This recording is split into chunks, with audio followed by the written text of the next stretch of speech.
Today I'm going to show you how to make grape jelly.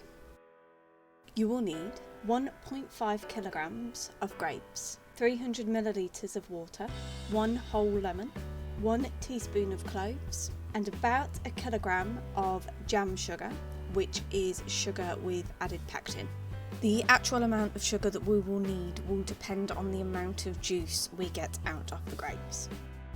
Firstly, in a saucepan, add your grapes, your water, and your lemon cut into quarters, and boil for about 30 to 40 minutes to ensure that all the grape juice is released. To ensure complete release of juice, you can use a potato masher just to mash it up a little bit, but you don't have to. Then strain your mixture to separate your juice from your pulp. I've just done this through a sieve.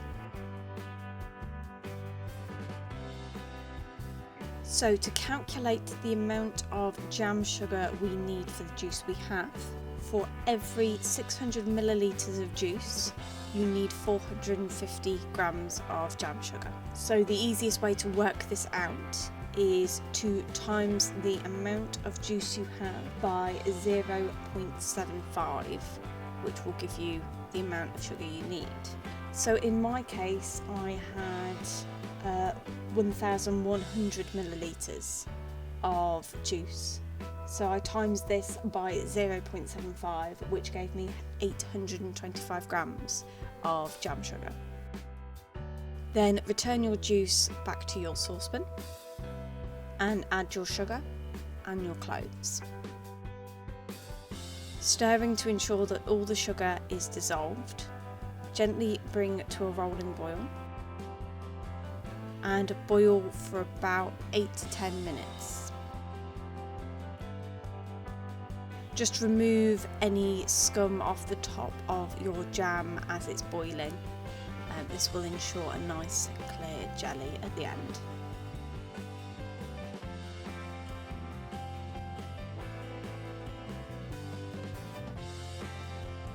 Once your 8 to 10 minutes is done and you think it's ready to test, today I'm going to do the drop test. So there's two tests you can do for jams and jellies.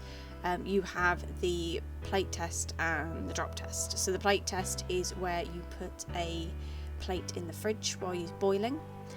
So it's a cold plate by the time you're ready to test. Put a drop of jelly in the middle of your plate, and when you push your finger through, it should wrinkle up. The drop test is where you take a spoon of your mixture, on a wooden spoon ideally, and you leave it to one side for 2 minutes to allow it to cool. Once it is cooled, just simply drop it back into your saucepan, and if it drops as one, so it's got like the skin on top, and if it drops as like one drop, then it's ready to set. If it drops like normally as liquid would, then it's not ready to go. And once your jelly is ready to set, simply pour it into your jam jars. I've just used a little jug to make sure that it's easier to pour in. But if you pour your jelly into your jam jars and close up the lid, then that will ensure a nice tight seal around it, and then should keep your jelly lasting for longer. And there you have it. That's how you make grape jelly.